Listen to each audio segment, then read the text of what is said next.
فرش التراب يضمني وهو غطاء. کوئی شخص یقین کے ساتھ نہیں کہہ سکتا کہ اب حالات کا کیا رخ ہوگا، اس لیے کہ ظاہر بات ہے قرآن مجید میں مستقبل کے بارے میں خود حضور سے کہلوایا گیا، وَإِنْ أَدْرِي أَقَرِيبٌ أَمْ بَعِيدٌ مَا تُوعَدُونَ. لوگوں مجھے معلوم نہیں ہے کہ جس بات کی تمہیں خبر دی جا رہی ہے وہ قریب آ چکا ہے یا دور ہے. وَإِنْ أَدْرِي لَعَلَّهُ فِتْنَةٌ لَكُمْ وَمَتَاعٌ إِلَىٰ حِينٍ. اور میں نہیں جانتا، ہو سکتا ہے اللہ کچھ اور مہلت دے دے تمہیں اور کچھ اور آزمائش جو ہے اس کے لیے تمہارے لیے کوئی اور مہلت عطا فرما دے، ہو سکتا ہے. تو میں بھی کسی دعوے سے نہیں کہہ رہا، لیکن دو امکانات ہیں. امکان نمبر ایک کیا ہے؟ ابھی عالم اسلام کا ایک سالڈ بلاک ہے جو یہودی ورلڈ آرڈر کی نگاہوں میں کھٹک رہا ہے. میں کھٹکتا ہوں دل یزداں میں کانٹے کی طرح. اگرچہ ان کی اسٹریٹجی کیا ہے؟ ایک ایک کر کے ان کے حصے بکھرے کر کے تیا پانچا کرو. ابھی وہ بلاک کون سا ہے؟ ایران ہے، افغانستان ہے، پاکستان ہے اور روسی ترکستان سے آزاد ہونے والی جو ریاستیں ہیں، یہ ایک سالڈ بلاک. یہ عجمی مسلمان عربی نہیں، عربی گئے، یہ نوٹ کر لیجئے. اس لیے کہ عربوں کو اللہ نے فضیلت دی تھی، محمد ان میں سے تھے صلی اللہ علیہ وسلم، یہ رتبہ بلند بلا جن کو مل گیا. لیکن ساتھ ہی اللہ نے دھمکی بھی دے دی تھی سورہ محمد میں، ان تتولوا یستبدل قوما غیرکم. اگر تم پیٹھ دکھا دو گے اس مشن کو جو ہم نے تمہارے حوالے کیا ہے، تمہیں ہٹائیں گے، کسی اور کو لے آئیں گے. اور یہ بات ہو چکی ہے 13ویں صدی عیسوی میں. 1258 میں جب سقوط بغداد ہوا ہے، عربوں کے ہاتھ سے عالم اسلام کی قیادت چھین لی گئی، معذور کر دیے. اس کے بعد قیادت کن کے ہاتھوں میں آئی؟ ترکوں کے ہاتھ میں. ترکان تیموری ہندوستان میں، ترکان صفوی ایران میں، ترکان سلجوقی مڈل ایسٹ میں، اور ترکان عثمانی کا تو کہنا ہی کیا ہے. وہ ایشیا مائنر سے چل کر آپ کو معلوم ہے کہ مشرقی یورپ کا کتنا بڑا علاقہ، دی گریٹ آٹومان امپائر اس صدی کے آغاز تک قائم تھی. اس صدی میں عجیب عجیب معجزے ہوئے ہیں. گریٹ آٹومان امپائر جو 3 بر اعظموں پر محیط، نام و نشان ختم. دی گریٹ USSR، نام و نشان ختم. اب تو روس صاحب ایک ملک کی حیثیت سے رہ گئے. یہ اس صدی میں دو اور وقت نہیں ہے میں اور آپ کو کیا بتاؤں. اس صدی میں تو بڑے بڑے عجیب عجوبے ہوئے ہیں. بڑی بڑی 2 عظیم جنگیں ہو چکی ہیں، تیسری جو ہے سر پر کھڑی ہے، دور نہیں ہے، جس کو حدیث میں کہا گیا ہے الملحمۃ العظمی، تاریخ انسانی کی عظیم ترین جنگ، اور وہی صلیبی جنگ جس کا آغاز بوسنیا سے ہو چکا ہے. بہرحال اس وقت جو میں کہہ رہا تھا، ورنہ میرے پاس تو یعنی یہ کہ درد دل کہنے کے لیے وقت نہیں ہے، مجھے اپنی بات کو محدود کرنا پڑ رہا ہے. لیکن میں اب آ رہا ہوں اصل موضوع کی طرف کہ ایک امکان تو یہ ہے کہ اس بلاک میں اسلام کا احیاء ہو، اور اس کے لیے کچھ نویدیں بھی موجود ہیں احادیث نبویہ میں. وہ تو آپ نے سنا ہوگا اقبال کا شعر، میرے عرب کو آئی ٹھنڈی ہوا جہاں سے، میرا وطن وہی ہے، میرا وطن وہی ہے.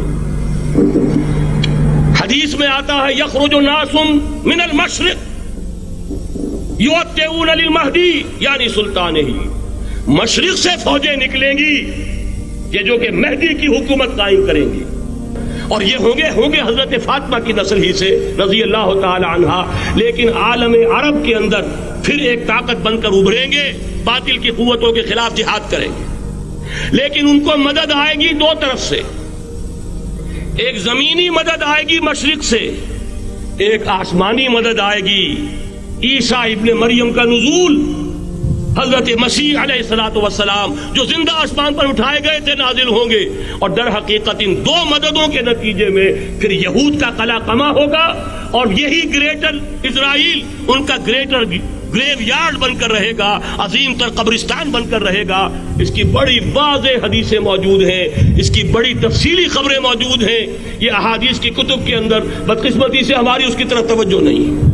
ایک تو یہ ہو سکتا ہے. اسی طریقے سے ایک اور حدیث ہے، یخرج من خراسان رایات سود اور یہ مسلم شریف کی روایت ہے، نوٹ کیجئے گا، نہیں ترمذی شریف کی روایت ہے، یخرج من خراسان آیات سود لا یردها شیء حتی تنصب بإیلیا. اور خراسان حضور کے زمانے میں آج کے افغانستان کا نام تھا. جتنا خون یہاں پر خلوص کے ساتھ دیا گیا ہے اس کی مقدار بھی کم نہیں ہے. یہاں سے خیر برآمد ہوگا. اور دوسری بات اپنے بارے میں نوٹ کر لیجئے، یہ پاکستان، بچا کھچا Pakistan, what remains of Pakistan, یہ اصل میں ہے کیا؟ مولانا بہت خوبصورت انداز میں فرما رہے تھے، یہ 313 نہیں تھے، اسلام تھا. اسی طرح نوٹ کیجئے، پاکستان نہیں ہے، 4 صدیوں کی تجدیدی مساعی کا حاصل ہے. آپ نے کبھی نوٹ کیا ختم نبوت کے بعد اب سب سے اونچا منصب کس کا ہے؟ مجددین. سنن ابی داؤد کی روایت، ان اللہ یبعث فی هذه الامہ علی راس کل 100 عام من یجدد لها دینها. اور نوٹ کیجئے، کوئی بات ہے 1000 برس تک سارے مجدد عالم عرب میں پیدا ہوئے. جیسے ہی دوسرا 1000 سال شروع ہوا، الف ثانی کا مجدد اعظم شیخ احمد سرہندی کہاں تھا؟ صنم خانہ ہند میں. حاضر ہوا میں شیخ مجدد کی لحد پر، وہ خاک کے ہے زیر فلک مطلع انوار، گردن نہ جھکی جس کی جہانگیر کے آگے، جس کے نفس گرم سے ہے گرمی اعراض. وہ پھر 12ویں صدی کا مجدد اعظم امام الہند شاہ ولی اللہ دہلوی، 13ویں صدی کا مجدد اعظم سید احمد بریلوی، اس کے خون کا امین اور اس کے ساتھ کے شہداء کے خون کا امین، ان کے جسموں کا امین آپ کا خطہ ہزارہ، آپ کا خطہ سوات، اس میں ان کی جانیں ہیں جو دی گئی ہیں. اور وہ نہایت میں آپ سے عرض کر دوں، دور صحابہ کے بعد اتنا خالص اسلامی جہاد پوری مسلمان تاریخ میں نہیں ملے گا جتنا وہ تحریک شہیدین کا. 14ویں صدی ہجری میں شیخ الہند جیسا مجاہد اعظم کہ انگریز نے گرفتار کر کے قید بھی کیا ہے، تو کہاں؟ ہندوستان میں نہیں، کہاں؟ جزیرہ سائرس، کیا نام تھا؟ مالٹا، جزیرہ مالٹا بحر روم میں. اقبال کے نفس سے ہے لالے کی آگ تیز، ایسے غزل سرا کو چمن سے نکال دو. کہیں ہندوستان کی کسی جیل میں ہوا تو شاید اس کے نفس کی گرمی ہی سے کوئی حرارت پیدا ہو جائے.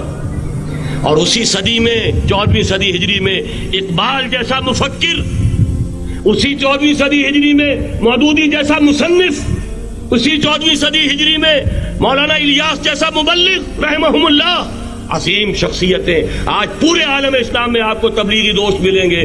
یہ کہاں سے شروع ہوئی تحریک؟ دہلی کی ایک چھوٹی سی مسجد سے. وہ مسجد بنگلے والی اب تو بڑی عالیشان ہو گئی ہے، جب وہاں شروع ہوا تھا کام بڑی چھوٹی سی مسجد. یہ سارے کام یہاں کیوں ہوئے؟ پورا عالم اسلام آزاد ہوا، کہیں نعرہ اسلام کا نہیں لگا، کہیں عرب قومیت پر، کہیں کسی اور عصبیت پر تحریکیں چلی ہیں. صرف تحریک پاکستان تھی کہ پاکستان کا مطلب کیا؟ لا الہ الا اللہ.